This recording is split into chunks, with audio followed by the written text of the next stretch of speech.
ನೆಲ್ಮೆಯ ಸಹೋದರ ಸಹೋದರಿಯರೇ, ನಿಮಗೊಂದು ಪುಟ್ಟ ಕಥೆಯನ್ನು ಹೇಳೋದಿಕ್ಕೆ ಬಯಸ್ತೀನಿ. ಆ ಕಥೆಯಲ್ಲಿ ಒಬ್ಬ ಅಗರ್ಭ ಶ್ರೀಮಂತ ಇದ್ದ. ಆ ಶ್ರೀಮಂತನಿಗೆ ಒಬ್ಬನೇ ಒಬ್ಬ ಮಗ. ಅವರಿಬ್ಬರು ಸಂತೋಷದಿಂದ ಸಂಭ್ರಮದಿಂದ ಜೀವಿಸ್ತಿದ್ರು. ತನ್ನ ಕಂಪನಿ, ತನ್ನ ಜಾಗಗಳು ಎಲ್ಲವನ್ನ ನೋಡಿಕೊಂಡು ಬರೋದಿಕ್ಕೆ ತನ್ನ ಮಗನಿಗೆ ಹೇಳ್ತಾರೆ. ಆ ಮಗನು ಚಿಕ್ಕವನಾಗಿದ್ದರಿಂದ ಆ ಮಗನು ಹೇಳ್ತಾನೆ, ಇಲ್ಲ ಅಪ್ಪ, ನೀನು ನನ್ನ ಜೊತೆಗೆ ಬರಬೇಕು, ನೀನು ಬರೋದಾದರೆ ನಾನು ಹೋಗ್ತೀನಿ, ಇಲ್ಲಾದರೆ ಹೋಗಲ್ಲ ಅಂತ. ಅದಕ್ಕೆ ತಂದೆ ಹೇಳ್ತಾರೆ, ಇಲ್ಲಪ್ಪ, ಅಲ್ಲೆಲ್ಲರೂ ನನ್ನನ್ನು ಗುರುತಿಸುವವರಿರ್ತಾರೆ, ಅವರ ನಡುವೆ ನಾನು ಬಂದರೆ ಅದು ಸರಿಯಾಗೋದಿಲ್ಲ, ನೀನು ಹೋಗಿ ಬಾ, ಎಲ್ಲವನ್ನ ನೋಡಿಕೊಂಡು ಬಾ ಅಂದರು. ಅದಕ್ಕೆ ಮತ್ತೆ ಮಗ ಹೇಳ್ತಾನೆ, ಇಲ್ಲಪ್ಪ, ನೀನು ಬರಲೇಬೇಕು, ನೀನು ನನ್ನ ಜೊತೆಗೇ ಇರಬೇಕು ಅಂತ ಹೇಳ್ದ. ಅದಕ್ಕೆ ತಂದೆ, ಸರಿ, ನಾನು ಬರ್ತೀನಿ, ಆದರೆ ನಾನು ಮರೆಯಲ್ಲೇ ಇರ್ತೀನಿ, ನಾನು ಮರೆಯಲ್ಲೇ ಇದ್ದುಕೊಂಡು ನಿನ್ನನ್ನು ನೋಡ್ತಾ ಇರ್ತೀನಿ, ನೀನು ಅವರೆಲ್ಲರನ್ನ ಸಂಧಿಸಿ ಅವರೆಲ್ಲರೊಂದಿಗೆ ಮಾತನಾಡಿಸಿ ಹಾಗೆ ನನ್ನ ಆಸ್ತಿಯನ್ನೆಲ್ಲ ಒಂದು ಬಾರಿ ನೋಡಿ ಬಾ ಅಂತ ಹೇಳಿದರು. ಅದಕ್ಕೆ ಮಗ, ಸರಿಯಪ್ಪ, ನೀನು ನನ್ನ ಜೊತೆಗಿದ್ರೆ ಸಾಕು ಅಂತೇಳಿ ಹೊರಟರು. ಇಬ್ಬರು ಹೊರಡುವಾಗ ಒಟ್ಟಿಗೆ ಸಂತೋಷದಿಂದ ಹೊರಟರು. ಆದರೆ ಅಲ್ಲಿ ಮುಟ್ಟುತ್ತಲೇ ತಂದೆ ಎಲ್ಲರ ನಡುವೆಯಿಂದ ಮರೆಯಾಗಿದ್ದರು. ಆದರೆ ಮಗನು ಮಾತ್ರ ತನ್ನ ಎಲ್ಲ ಕಾರ್ಯಗಳಲ್ಲೂ ಕೂಡ ತಂದೆಯನ್ನು ಒಂದು ಬಾರಿ ಕೇಳುತ್ತಾ ಆನಂತರ ಆ ಕಾರ್ಯವನ್ನು ಮಾಡುತ್ತಾ ಹೋದ.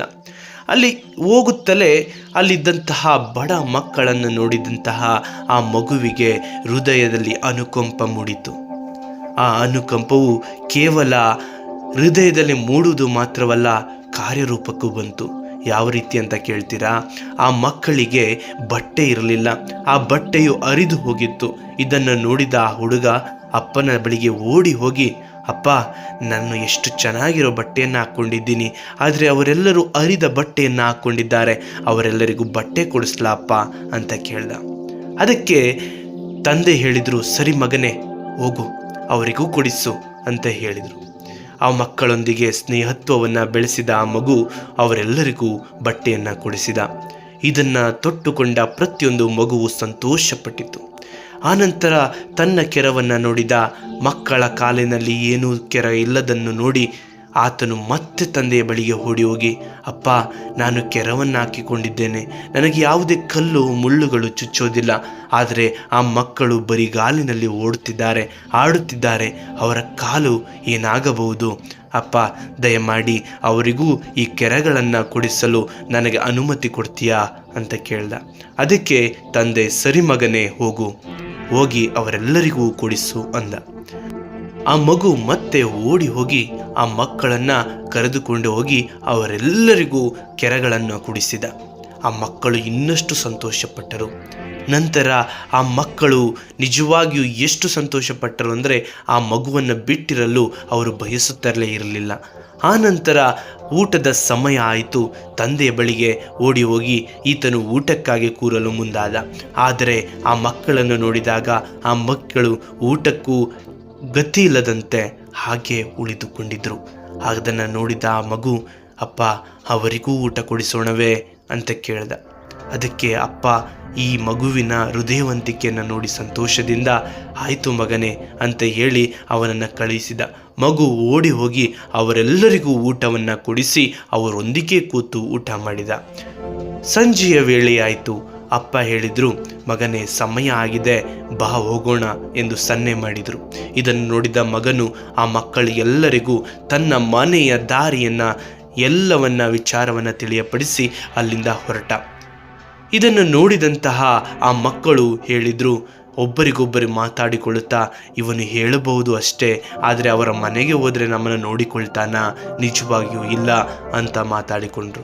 ಆದರೆ ಒಂದು ಹುಡುಗ ಮಾತ್ರ, ಇಲ್ಲ, ಈತನು ಇಲ್ಲೇ ಇಷ್ಟು ಸಂತೋಷವಾಗಿ ನೋಡಿಕೊಂಡಿದ್ದಾನೆ, ಅವರ ಮನೆಗೋದರೆ ಇನ್ನೆಷ್ಟು ಸಂತೋಷವಾಗಿ ನೋಡಿಕೊಳ್ಳಬಲ್ಲನು ಎಂಬುದಾಗಿ ಆಲೋಚಿಸಿದ. ಹೀಗೆ ಕೆಲವು ದಿನಗಳು ಕಳೆಯಿತು. ಆ ಮಕ್ಕಳು ಮತ್ತೆ ಅದೇ ಸ್ಥಿತಿಗೆ ಬಂದರು.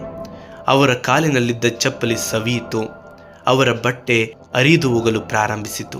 ಆದರೆ ಆ ಹುಡುಗ ಮಾತ್ರ ಆ ಬಟ್ಟೆಯನ್ನು ಜೋಪಾನ ಮಾಡಿದ್ದ ಮತ್ತು ಅದರ ಕೆರವನ್ನು ಕೂಡ, ಅವನು ಕೊಡಿಸಿದ ಕೆರವನ್ನು ಕೂಡ ನಿಜವಾಗಿಯೂ ಜೋಪಾನ ಮಾಡಿದ್ದ. ಇವರೊಂದಿಗೆ ನಾನು ಜೀವಿಸಿದ್ದೆ, ಆದರೆ ಈ ಗೋಳಾಟದಿಂದ ನನಗೆ ಯಾವುದೇ ಬಿಡುಗಡೆ ದೊರೆಯದು ಎಂಬುದಾಗಿ ತಿಳಿದು ಆ ಬಟ್ಟೆಯನ್ನು ಮತ್ತೆ ಹಾಕಿಕೊಂಡು, ಆ ಕೆರವನ್ನು ಹಾಕಿಕೊಂಡು ಆ ಹುಡುಗನು ಹೇಳಿದಂತಹ ಒಂದು ದಾರಿಯಲ್ಲಿ ನಡೆಯುತ್ತಾ ಆ ಮನೆಗೆ ಹೋದ. ಈ ಮಗನು ಬರುತ್ತಿರುವುದನ್ನು ನೋಡಿದಂತಹ ಆ ಶ್ರೀಮಂತರ ಮಗನು ಓಡಿ ಬಂದು ಆ ಮಗುವನ್ನು ಕರೆದುಕೊಂಡು ಹೋಗಿ ಅವನಿಗಾಗಿ ಒಂದು ಕೋಣೆಯನ್ನು ಕೊಟ್ಟು ಆತನು ಇರಲು ಸಂತೋಷವಾಗಿ ಆತನಿಗೆ ಇರಲು ಬೇಕಾದ ಎಲ್ಲ ಅಗತ್ಯತೆಗಳನ್ನು ಒದಗಿಸಿಕೊಟ್ಟ. ಆ ಮಗು ಮತ್ತೆ ಆ ದುಃಖದ ಆ ಒಂದು ಕೊರತೆಯ ಜೀವಿತವನ್ನು ಮತ್ತೆ ಪಡೆದುಕೊಳ್ಳಲೇ ಇಲ್ಲ. ಪ್ರಿಯರೇ, ನಿಜವಾಗಿಯೂ ತಂದೆಯಾದ ದೇವರು ನಮ್ಮ ಬಳಿಗೆ ಕಳಿಸಿದ ಕ್ರಿಸ್ತರು ಕೂಡ ನಮ್ಮ ಎಲ್ಲ ಕೊರತೆಗಳನ್ನು ನೀಗಿಸಿ ತನ್ನ ಶಾಶ್ವತ ಕೃಪೆಯಿಂದ ನಮ್ಮನ್ನು ಕರುಣಿಸಲು ಸಿದ್ಧರಿದ್ದಾರೆ. ಆದರೆ ಅವರು ತಿಳಿಯಪಡಿಸಿದಂತಹ ಸತ್ಯ ಮಾರ್ಗವನ್ನು ನಾವು ಮರೆತದ್ದರಿಂದ ಇಂದು ಕೂಡ ಇದೇ ಜಂಜಾಟದಲ್ಲಿ, ಇದೇ ನೊಂದಂತಹ ಜೀವಿತದಲ್ಲಿ ನರಳಾಡುತ್ತಿದ್ದೇವೆ. ಇಂದು ನಮಗೆ ಬಿಡುಗಡೆಯ ಸೌಭಾಗ್ಯವಿದೆ.